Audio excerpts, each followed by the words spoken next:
Мен Сапар Жумакадырович келгенче ТЭЦтин жетекчисине суроо бере берейинчи.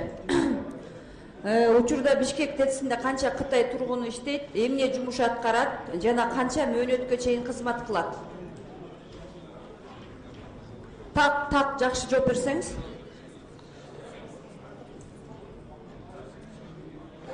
Бүгүнкү күндө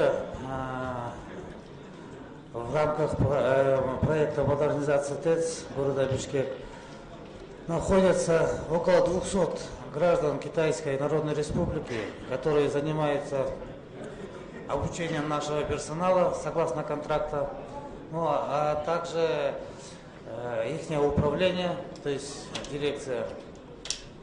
Канча айлык алат жана ал ким тарабынан төлөнөт? Насчет зарплаты не знаем, но такие сведения не дают.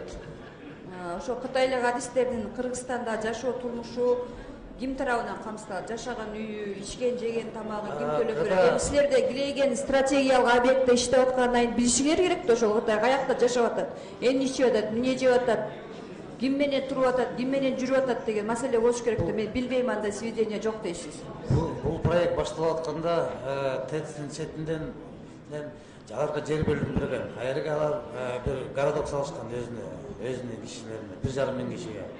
Бүгүнкү күндө ошо городокто 200 киши жашайт. Светин, суусун бизге ТЭЦ Бишкекке төлөп берип турат.